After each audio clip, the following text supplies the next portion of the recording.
something is up with the Taekwondo teacher. He keeps wanting me to go back in the equipment room with him. It makes me uncomfortable. I really don't like that, Mommy. I really don't like that, Daddy.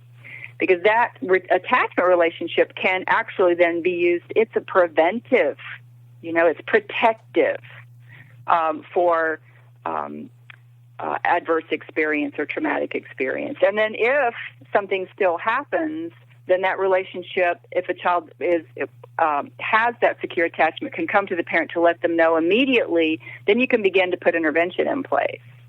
But if you as a parent are not attended to, if you're not paying close attention, if you're not inquiring about your child's life, if you're doing more of this like behavioral management, sit down, be quiet, do your homework, stop that, quit hitting your sister, that kind of behavioral management approach does not lend itself to sharing difficult experience.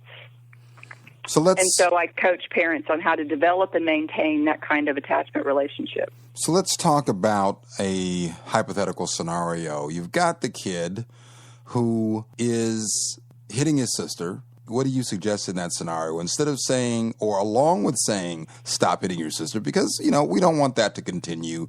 How do you approach that? How do you get in there?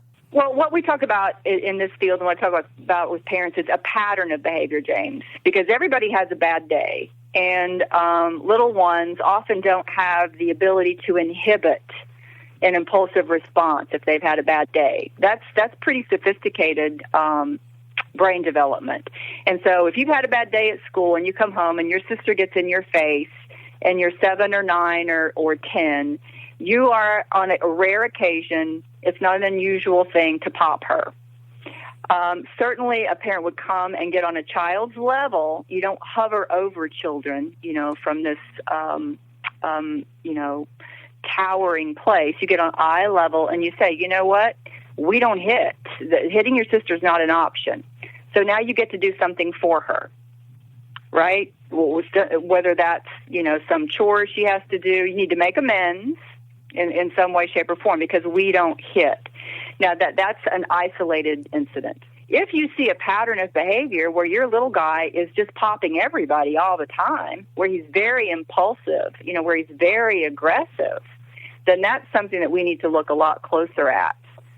Certainly we talk about how to parent with that, but we also need to look at what is driving a pattern of behavior that is a change from how this child has presented historically.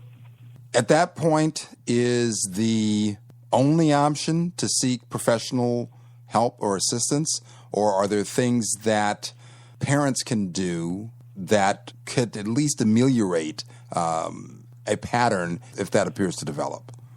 Well, if I get a call like that, the first thing I'm going to tell the parent to do is go to the pediatrician's office and get a physical exam. Because, again, with little ones, if there's ear infections, James, or strep, or something physiological going on, it will most definitely impact behavior. Because, again, they don't necessarily have the verbiage or the language to relate what it is actually that they are feeling. So I tell them, take them to the pediatrician and make sure that there is nothing amiss. If the pediatrician gives you a clean bill of health, then, again, if it's a pattern of behavior, then schedule a session with me. Come in and let's talk about what that looks like and see if we need to do anything different. We're going to go through history at that point. I'm going to ask the parent what the child's experience has been in the world from the time that they entered the world. Were they born healthy and well? Was their developmental tasks, did they occur as they should have? Was there a disruption in caregivers? Did mom have postpartum? Or did things just rock and roll along beautifully? This child led a fairly blissful existence, and then all of a sudden in second grade, things fell apart. What happened right before second grade? Because obviously there was something that was different. So as a parent goes through, and let's take the scenario and develop the scenario along the line of a parent noticing a pattern. Mm-hmm. they notice a pattern, they get the physical, they have a conversation with you. Can they do that over the phone, by the way? Do you talk to folks over the phone, or do they have to come into your office? Sure. I will help problem solve. I'll spend a few minutes really trying to determine if they need to come see me or if there's some things they can do first. That I do some coaching, yes, over the phone. Okay. So they call, if they're fortunate enough to get a hold of you, or they call someone in their local area. I can see you now getting a call from, Hawaii saying, we need you right away. Can you get on a plane? But they call you, they get the input, they do the things that you suggest in terms of the physical and figuring out what's going on with the kid. Have you seen situations where doing those steps with a child can be effective? Absolutely. Because what's beautiful is sometimes, James, it really is something as simple as a sibling being born, right? It's an adjustment issue where there's been some experience in a kid's life where, when a sibling is born, as wonderful as that is for the whole family, for the oldest child or the other child, they've sort of been dethroned, and that's a little unsettling. So, that's not traumatic. That's really a wonderful thing, but parents need some help in helping the first child get used to and learn that the world is different now that they have a sibling. Or sometimes in these, circumstances that we're living in now, grandma's moving in, right? Or somehow the family constellation is having to accommodate a new member. Because more generations now are living under one roof, I think, than before, and so then a child's behavior again may show some fluctuation for a while because they're used to being, having a lot more one-on-one attention from adults whose attention is now shifted to someone else. So we can typically talk through if there's been a change in the family. Often, parents can make an adjustment and get kid back on track. So sometimes it works out that way. But if there has been, a divorce, especially a heinous divorce, if somebody has died that the child was very close to, that can also result in a disruption and a shift in behavior. If the family has moved, we have moved families. Georgia's a fairly transient state. And so if child has moved away from extended family, they used to go home after school to grandparents and a house full of folks who were glad to see them. And now they're staying in after school care. And the family is, 3,000 miles away. That's a difficult thing, that may require, some counseling to help kids adjust, come into a new way of understanding themselves where they are now. Go ahead. Situations vary widely. Certainly. And obviously, if things don't seem to get better, they should certainly contact a mental health professional. Yes, exactly. And that's what I end up telling parents. If we just do some coaching on the phone and I suggest to them, more reading time, more snuggle time, more one-on-one time, sometimes it's getting them busy. Another topic you could explore one day is the whole idea of how much screen time kids have now compared to what they used to have. One of my recommendations for parents is get kids moving again. If it's as simple as getting a bicycle or if it's signing up on a soccer team or you getting out and tossing a ball, sometimes getting them busy and engaged is an antidote to low mood or isolation behavior.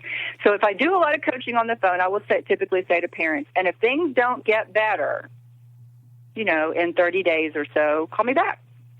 Because what I've also found is when I do decide to work with a family, James, I get the trauma history or the adverse experience history, both from the adult and the child. And so sometimes that's different. There are some experiences children have had that they have not shared with the caregiver. And so the caregiver really is not informed when they're trying to make assessments of the kid's behavior. So, if a parent calls me and a child may not have disclosed something to them and we're trying to problem solve, we may or may not be able to be very effective. But at some point then I'll say bring everybody in and I get a history from the child as well as the caregiver, and then, we kind of figure out perhaps where the work is.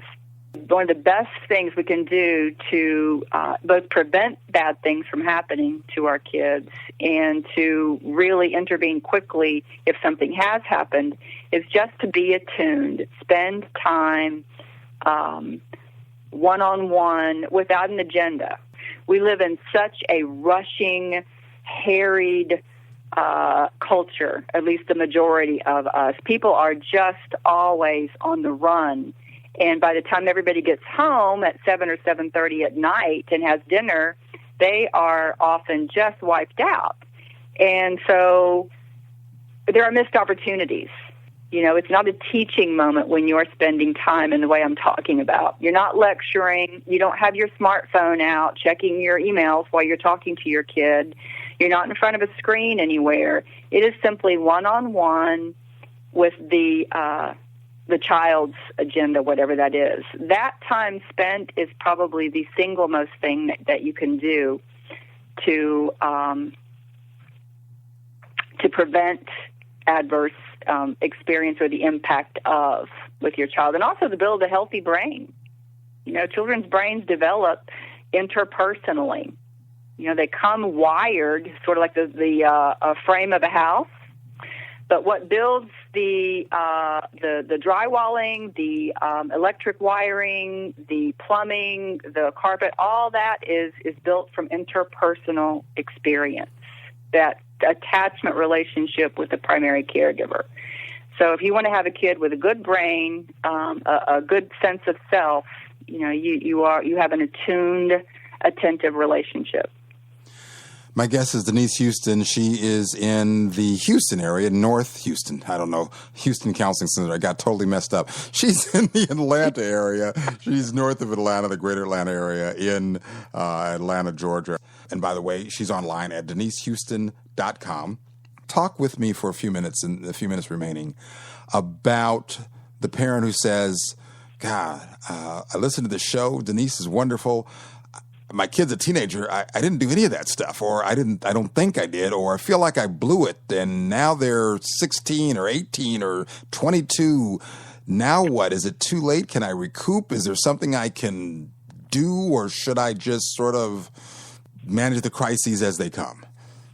You know, it's never too late, James. You know, when you work in the field of counseling, you do believe in people's ability and willingness to always change. You have to believe that, you know, to keep doing the work.